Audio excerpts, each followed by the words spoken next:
दिवाली आने में बस कुछ ही दिनों का वक्त बाकी है। इस समय सोने और चांदी की डिमांड सबसे ज्यादा रहती है और इसलिए इस समय कीमत भी अपने चरम सीमा पर है।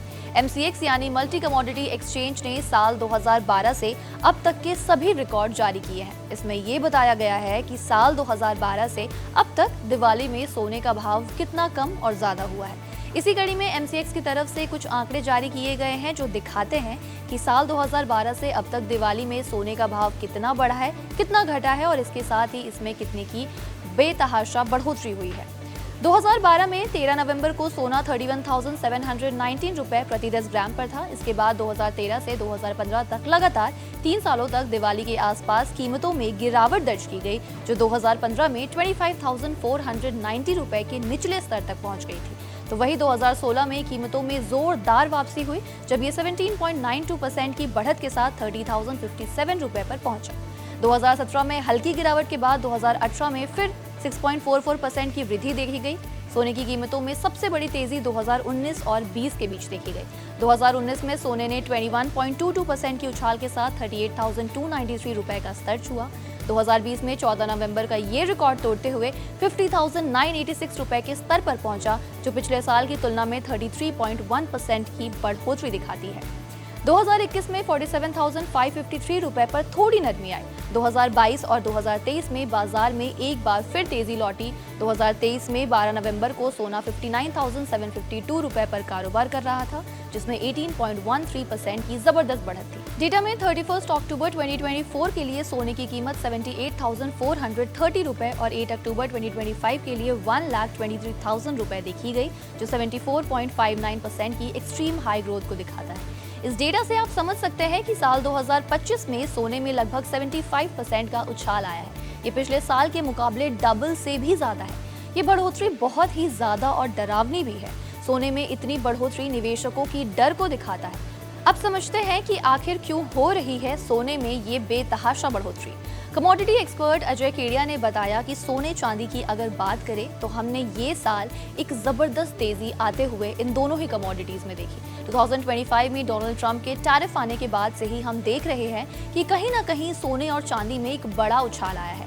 इससे पहले ग्लोबल टेंशन के चलते सेंट्रल बैंक भारी मात्रा में सोना खरीद रहे थे और अब निवेशक ETF में ज्यादा से ज्यादा पैसा लगा रहे हैं। इन सभी से ही सोने को एक सपोर्ट मिल रहा है।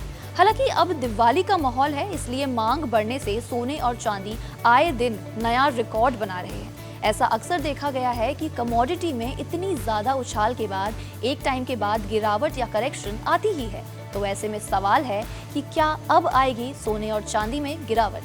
कमोडिटी एक्सपर्ट अजय केडिया ने बताया कि 1980 के बाद से टेक्निकल इंडिकेटर RSI की बात करें तो ओवरबॉट दिखाई दे रहा है। इसका मतलब है कि सोने की खरीदारी ज्यादा से ज्यादा हुई है।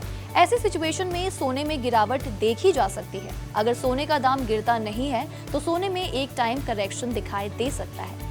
टाइम करेक्शन का मतलब है कि अगर 4 से 6 महीने मार्केट में कोई बड़ी तेजी या बड़ी मंदी नहीं आए, वही सोने का दाम एक दायरे में रहे, इसे भी करेक्शन माना जा सकता है। अजय केडिया का मानना है कि दिवाली के बाद सोने का दाम 8 से 10% तक गिर सकता है। एसेट मैनेजमेंट कंपनी पेस 360 के को-फाउंडर अमित गोयल ने कहा है कि सोने और चांदी की कीमतों में रिकॉर्ड तोड़ तेजी के बाद बहुत बड़ी गिरावट आ सकती है। एक टीवी इंटरव्यू में अमित गोयल का कहना है कि सोने और चांदी की कीमतों में ये बहुत लंबे समय के बाद देखा गया है जब सबसे ज्यादा दोनों ही धातुओं में उछाल आया है। पिछले 40 सालों में केवल 2 ऐसे मौके आए हैं जब गोल्ड और सिल्वर ने ऐसा जबरदस्त प्रदर्शन किया हो और डॉलर इंडेक्स या तो कमजोर रहा हो या फिर नीचे जा रहा हो।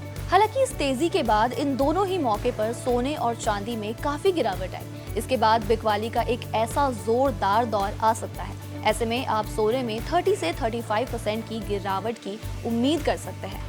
तो देखा जाए तो सोने में निवेश हमेशा से ही एक सुरक्षित ऑप्शन माना गया है और यही वजह है कि सोना सेफ हेवन के तौर पर आज निवेश का सबसे मजबूत ऑप्शन बनकर उभरा है। लेकिन इस बीच अब ये देखना काफी दिलचस्प हो गया है कि क्या सोने में आने वाले दिनों में कोई गिरावट आती है या इसकी चमक यूं ही बरकरार रहती है। खबर पर आप क्या सोचते हैं, हमें कमेंट बॉक्स में लिखकर बताएं और बिजनेस फिनेंस की तमाम खबरों से अपडेटेड रहने के लिए बने रहिए जागरण बिजनेस के साथ।